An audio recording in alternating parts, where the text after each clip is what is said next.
Okay, so I was asked a follow-up question, reference my Selden rig video by a guy that sails the Chesapeake Bay and has a Selden rig on a Hunter. And he was reporting that he was not having the same easy time furling and unfurling that main sail with his Selden rig. So that perked my interest. Obviously, I didn't take a trip to the Chesapeake in this pandemic time. I'm in the North Shore of Montreal right now, and I'm going back to my boat in Mexico later in September. Um, without seeing the boat, it's very hard to assess exactly what makes it harder or easier to furl or unfurl a sail.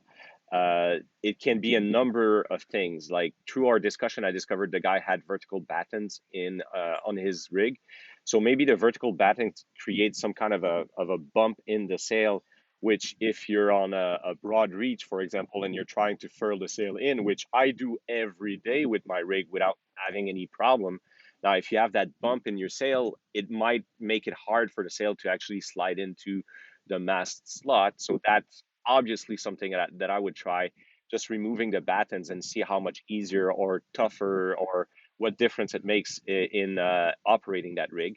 The rest of it is I got to dig pretty deep into the Selden book. I'll include a link in the description of the video here. It's a book that they call Hints and Advice on how to manage a Selden rig. And obviously, like the first thing I would recommend is going through all of the yearly maintenance and normal maintenance that there would have to be on your rig according to the Selden manual. So that would be like for sure the first thing. Now, my person there that contacted me seemed to have done that because he brought his boat to a boatyard in the Chesapeake Bay, which is filled with super high quality boatyard and rigging personnel around there. So I assume that the rig was properly checked and tuned, and that it operates in a normal fashion. So it comes down to my only track here is those vertical battens, which I have never used. I've never sailed on a boat equipped with a Selden rig with the vertical battens, but that seems to be the obvious difference between his rig and my rig at this point. And that is a curiosity for me now. I'd like to hear about people that have a Selden rig with some vertical battens and see how what's their experience with it.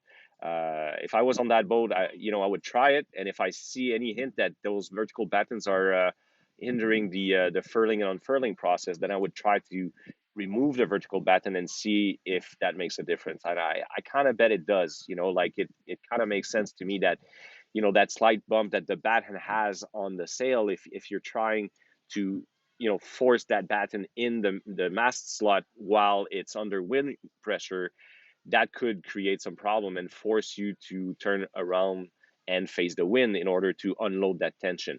Now, if it was my boat, I would get rid of those battens. Like I don't, I, again, I've never tried it.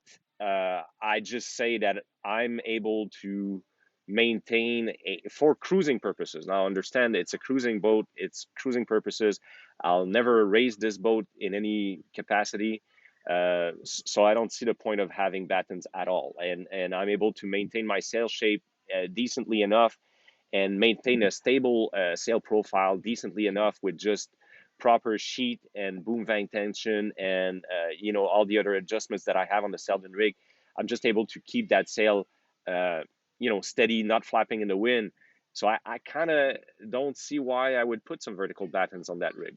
But that's just for me and my purpose. Like somebody else could sail in different conditions, do something else with the boat, and might have a different need and a different opinion and perspective, obviously, on all of that. Um, the other thing I found in the Selden Hints and Advice book, which is quite relevant, is that they say that you should change your standing rig every 20,000 miles. Every 20,000 nautical miles is the exact wording. So I had in my, in what I had heard around the marinas, I heard that people were changing their standing rig every 10 years, which kind of makes sense. most people will not even do 20,000 nautical miles in 10 years. I think I've done 20,000 nautical miles like in my first 3 seasons with my boat.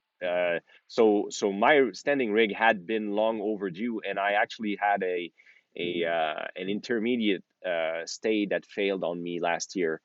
So obviously, like I knew my rig had to be changed just because one of the stays had unraveled and failed on me, which didn't create a dismasting situation, thank God. But this year I'll be changing those standing rigs. So I mean, Selden's I'll I'll stand my ground on this. Seldens are amazing rigs.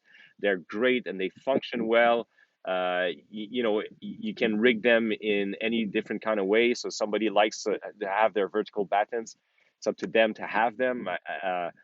Like I say, I don't see a need for it on my boat.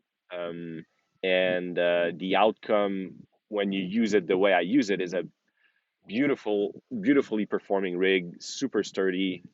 Doesn't chafe the sails at any point anywhere. Even my lines, I mean, are original on the boat. It's a 2013 year model. It's got more than 50,000 miles offshore. Not all of it sailing, obviously. Like there's a split between motoring and transiting and sailing in there because I do a lot of coastal stuff since the last 4 or 5 years. But I've done extensive ocean passages also with it. And yeah, so every rig, every boat needs to be tuned and needs to be experimented with. And I would suggest that, if you're not racing the boat and if your sail profile is such that you can stabilize your sail, yeah, the sail makes a difference in there. Like my sails are cut for my boat, and this is maybe why I'm able to, and they're cut to be a no batten sail. So obviously, if you remove the battens, maybe those sails are shaped a little differently, and they would not stabilize in the wind without the battens, and they give you maybe a bit more square area in the wind. So maybe if you want to remove the batten to make it easier to furl the sail, then you'd have to recut the sail. It's all those considerations that you need to be physically seeing the boat and seeing it perform in actual wind. But I'm sure my buddy here there in the Chesapeake can find a decent rigger over there that will, examine his rig and correct all these problems for him. Best of luck to everyone. Hope happy sailing. And if you have more questions, I'd just love these, and I'd be happy to answer them. Thanks.